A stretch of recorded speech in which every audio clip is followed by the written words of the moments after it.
Episode 2 अवचेतन मन की शक्ति, the power of the subconscious mind. नमस्कार और स्वागत है आपका किताबें बोलती है में, जहां किताबें सिर्फ पढ़ी नहीं जाती बल्कि महसूस की जाती है। हमारी ये सीरीज आधारित है उस अद्भुत पुस्तक पर जिसने करोड़ों लोगों की सोच और जीवन बदल दिया, आकर्षण का नियम, लेखक लैरी गोमन। आज हम हैं दूसरे एपिसोड में, अवचेतन मन की शक्ति यानी सबकॉन्शियस माइंड का चमत्कार। चलिए आज के सफर की शुरुआत करते हैं। पार्ट 1, अवचेतन मन एक अद्भुत मशीन। आपने देखा होगा, कुछ लोग कहते हैं कि बिना दवा के उनका रोग ठीक हो गया। कुछ लोग मुश्किल हालात में भी शांति और शक्ति बनाए रखते हैं। ऐसा क्यों? क्योंकि उनके अंदर है अवचेतन मन की शक्ति। हमारा मन 2 हिस्सों में बटा होता है, एक चेतन मन कॉन्शियस माइंड, 2 अवचेतन मन सबकॉन्शियस माइंड। चेतन मन वो है जिससे हम दिन भर सोचते हैं, कहीं देर ना हो जाए, पैसे कम पड़ गए, क्लाइंट खुश नहीं होगा।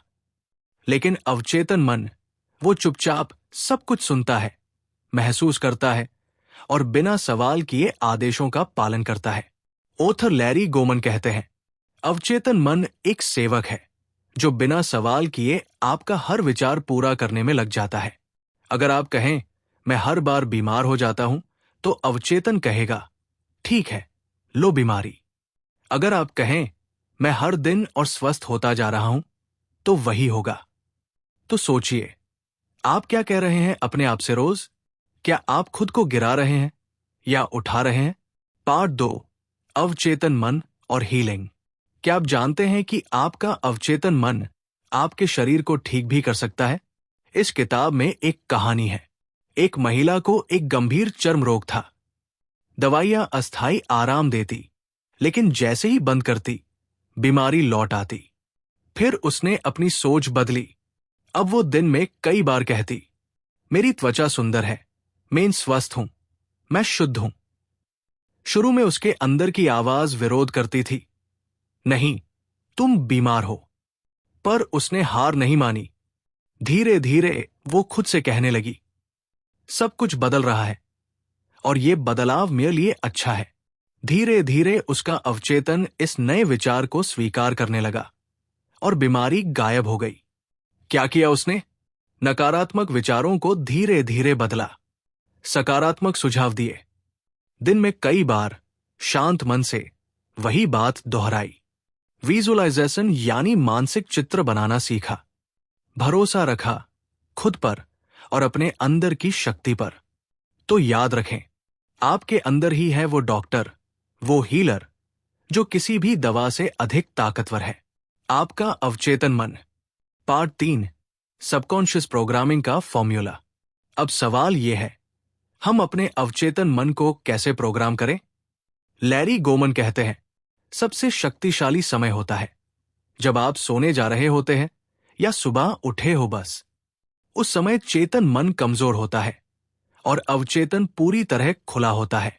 इसलिए उस समय अगर आप कहें मैं सफल हो रहा हूं, मैं हर दिन और अधिक धनवान बन रहा हूं, मेरी बॉडी अपने आप को ठीक कर रही है, तो वो विचार बीज बन जाता है और धीरे धीरे फल देता है।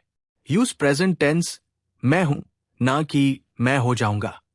रिपीट विद इमोशन, भावना के बिना शब्द बेअसर है।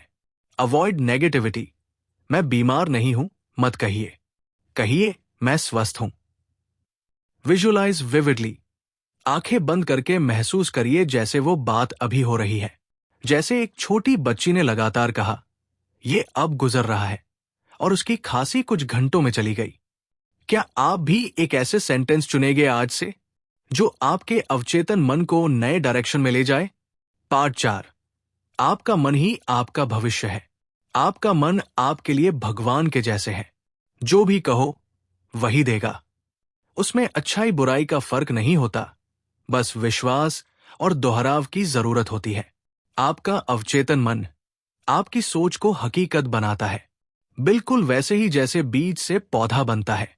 तो आप क्या बो रहे हैं अपने जीवन के बगीचे में? ध्यान दीजिए, कहीं आप हर दिन डर, तनाव, बीमारी और कमी के बीज तो नहीं बो रहे? या फिर प्रेम, विश्वास, सफलता और शांति के? तो दोस्तों, आज हमने जाना कि हमारा अवचेतन मन एक चमत्कारी शक्ति है जो हम बार बार सोचते हैं, दोहराते हैं और महसूस करते हैं, वही सच बन जाता है। अब फैसला आपके हाथ में है। आप अपने मन में क्या बोएंगे? अगले एपिसोड में हम बात करेंगे स्वास्थ्य का चमत्कार, कैसे आप बीमारी को अपने विचारों से ठीक कर सकते हैं।